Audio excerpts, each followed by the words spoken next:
Welcome to Breakthrough Point of Life. In this series, we do not read dead books. We uncover spiritual treasures that can shatter mental barriers in an instant and turn the direction of your life around. I am your companion on this journey. Today, we are going to unpack a life question that many people have experienced, but very few have truly understood.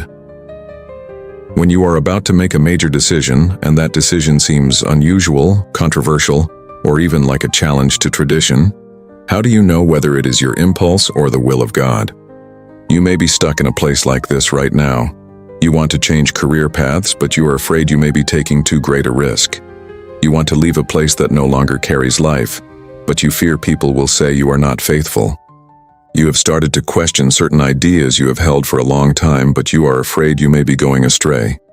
Deep inside, you sense that God is urging you forward, but the moment you think about people's opinions, institutional pressure, and the voice of tradition, you pull back. At moments like this, what we fear most is not that there is no path ahead. What we fear most is this: we are not sure whether that path is truly opened by God. And today, in chapter 22 of F.B. Meyer's classic Peter, Fisherman, Disciple, Apostle, titled The Breaking of the Yoke, Meyer gives us a remarkably valuable answer. He does not merely tell the story of Peter going to Cornelius's house as something heroic. He goes deeper and reveals the crucial decision-making pattern behind Peter's courage. Simply put, Peter dared to break through 1,000 years of tradition not because he was naturally bold, but because he received a clear threefold confirmation from God. And that is the breakthrough point of this episode. A change that truly comes from God is usually not built on a burst of emotion. It is confirmed through vision, circumstances, and the Holy Spirit. 1. The sheet on the rooftop. There must be a blueprint before there is a breakthrough. Meyer takes us back to that vivid and unforgettable moment. Peter was in Joppa. It was noon. He went up to the rooftop to pray. This was not a grand spiritual conference. It was not a strategy meeting. It was simply an ordinary midday moment. He was hungry, the meal was still being prepared, and in that waiting, he prayed. And it was there that heaven opened. Peter saw a great sheet descending from heaven, filled with creatures he had been taught all his life were unclean, things he must never touch and never eat. Then a voice said to him, "Rise, Peter, kill and eat." Peter's first response was not excitement. It was resistance. "Not so, Lord, for I have never eaten anything common or unclean." Notice this carefully. Peter was not trying to rebel. He was trying to remain faithful to what he had always understood as holiness, and that is exactly where the issue lies. Meyer sees this very deeply. He points out that the dietary laws in Leviticus had indeed been given by God for a purpose. They were meant to separate Israel from the nations and protect the sacred trust of divine revelation from being diluted. But the danger comes when God is opening a new era, and people still cling to the obedience pattern of the old one. This is where many spiritual people become trapped. It is not that we do not love God. It is that we are so used to using what God said yesterday to resist what God is doing today. Peter needed more than a new assignment. He needed a new blueprint. God first had to tear down the wall inside him before Peter could cross the line outside him. This matters greatly for us today, because many people, the moment they sense change, rush into action without first allowing God to renew their understanding. And when that happens, they are not following God. They are following emotion. So the first step is not to rush forward. The first step is to ask, has God first spoken to me on the rooftop? Has he been giving me fresh light that challenges some fixed, hardened framework that I have long mistaken for faithfulness? Meyer's warning is sharp. If God has not first enlarged your inner boundaries, then your outer change may simply be rebellion. But if God has already renewed your vision, then your crossing over is no longer self-will. It becomes obedience. To the knock at the door, if there is only vision but no timing, it is fantasy. But the story becomes even more powerful here. Meyer especially emphasizes that Peter did not see the vision and then immediately run off on his own. He did not base everything on one spiritual moment. He did not make the whole decision alone based only on an inner impression. While Peter was still thinking about the vision, someone actually arrived at the door. This was not a vague intuition. It was not an abstract inner feeling. It was a concrete push from real life. The 3 men sent by Cornelius were standing outside, looking for Peter. And here Meyer gives us his second major insight. God's guidance does not only happen in the thoughts on the rooftop, it also takes shape in the knock at the door. This is so important. Many people's greatest problem is not that they have no ideas. It is that they treat every idea as a vision from God. They see one possibility and immediately call it a calling. They feel one inner stirring and immediately call it a mission. They hear one sermon, get emotionally stirred, and then want to overturn their whole life overnight. But Meyer shows us that Peter did not move like that. God did not ask him to live in pure subjectivity. God gave him a vision, yes, but he also gave him an environmental confirmation. In other words, if there is only the sheet on the rooftop and no knock at the door, it may be nothing more than imagination. If there is only the knock at the door and no vision on the rooftop, it may be nothing more than blind movement. A decision that truly comes from God often involves both. There is first an inner direction, and then an outer opening. You are not forcing your way through. You are being enlightened on the inside while also seeing that God has already gone ahead of you on the outside. Cornelius's story itself is part of that confirmation. Meyer spends a great deal of time describing Cornelius. He was not some random person who suddenly entered Peter's life by accident. He was a man already prepared by God. He was devout. He gave generously. He prayed continually. He was in the middle of a deep inward struggle. At 3 p.m. in Caesarea, he was praying, and an angel appeared to him and clearly instructed him to send men to Joppa to find Peter. In other words, while Peter was still wrestling on the rooftop, God was already working 30 miles away, preparing another person, another location, another hunger, another timeline. And that gives us tremendous comfort. If a path is truly opened by God, you will not be the only person He is moving. God will also be at work in the circumstances. He will prepare people, prepare timing, prepare connections, prepare the knock at the door. So when you are facing a major life transition, ask yourself, is this new direction only fueled by my own enthusiasm, or has God already begun to move in the environment around me through people, invitations, needs, openings, and unexpected doors? Because God's true leading does not only shine in your heart, it also lands in real life. The whisper of the Holy Spirit, turning possibility into certainty. But even that is not enough. Because even with the vision and the knock at the door, Peter still could have hesitated. After all, he was not simply going to visit an ordinary home. He was about to enter the house of a Gentile, Cornelius. That meant he would likely face the criticism of the Jerusalem church. He would hear the accusation, "How could you go into the house of uncircumcised men and eat with them?" He might be labeled as someone who had crossed the line of tradition. So why did Peter finally go? Because Meyer points out that the third confirmation came. The Holy Spirit Himself spoke. While Peter was thinking about the vision, the Spirit said to him, "Rise therefore, and go down, and go with them, doubting nothing, for I have sent them." So why did Peter finally go? Notice those words, doubting nothing. This was not a rush of emotion. It was not a vague religious atmosphere. It was an inner certainty that came from God. The Holy Spirit did not leave Peter with an unclear mood. He gave him a direct assurance at the exact moment he needed it most. I have sent them. This is the deepest point of the decision triangle, because circumstances can mislead us. Opportunities can tempt us. Even a vision can be distorted by self-projection. But the work of the Holy Spirit is to give an inner certainty, quiet, steady, and deep, that tells you, this is not something you manufactured in your own mind. This is truly from God. Meyer says something profoundly important here. When you are uncertain whether the vision is from God, wait for Him to confirm it through circumstances. And when the circumstances come, listen again for the whisper of the Holy Spirit.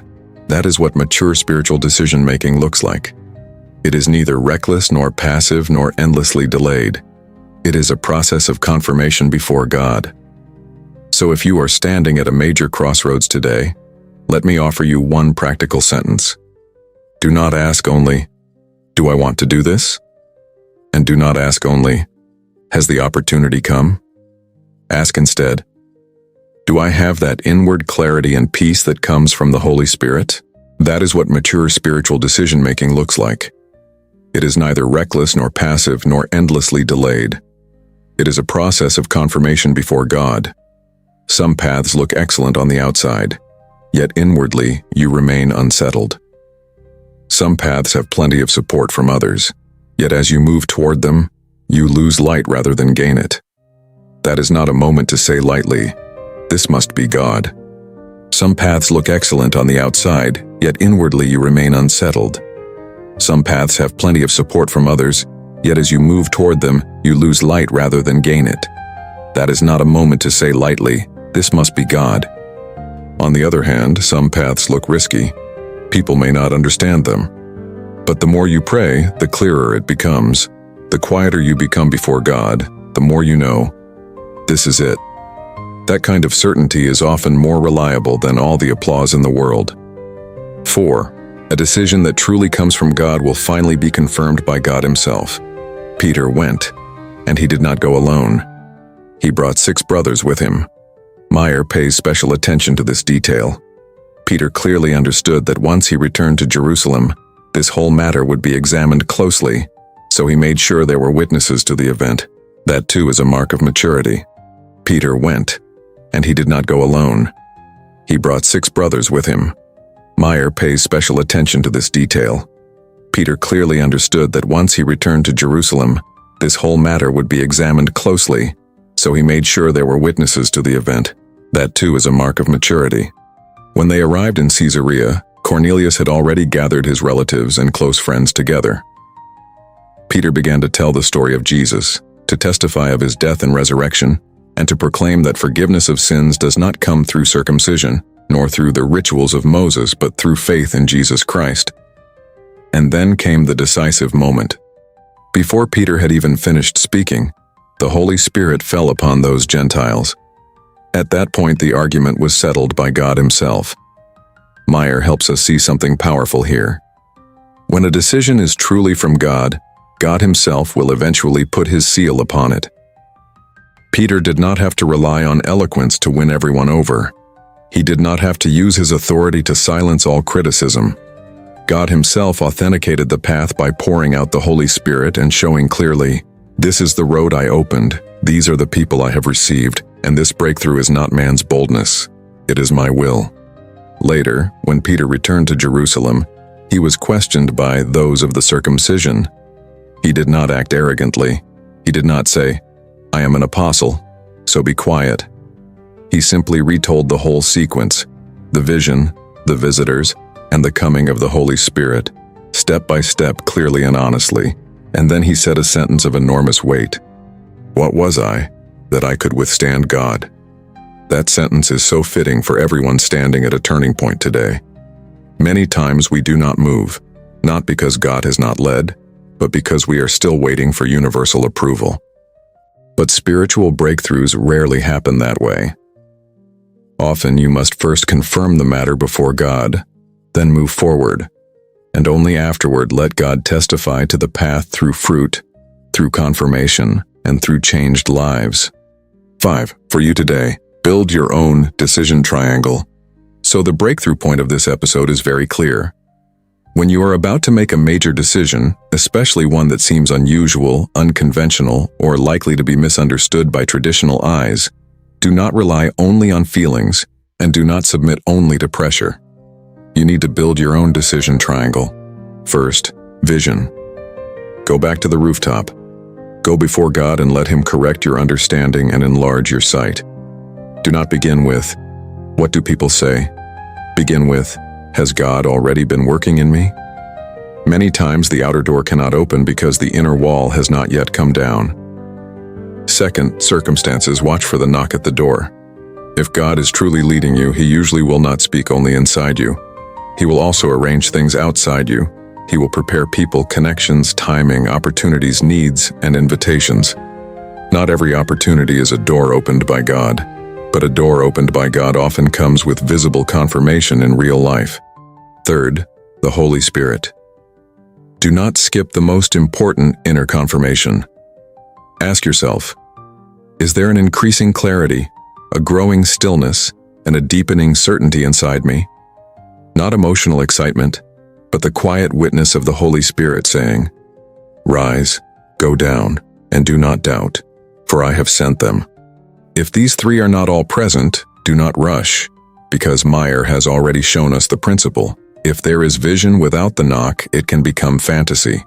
If there is a knock without vision, it can become blind movement. And if there is no whisper of the Holy Spirit, even the most exciting opportunity can still lead you astray. But when all three come together, then like Peter, even if the road ahead is unknown, even if controversy waits behind you, even if tradition rises against you, you can still move forward in peace. Because at that point, it is no longer you taking a risk. It is you obeying God. So what can we do today? Very simply and very practically.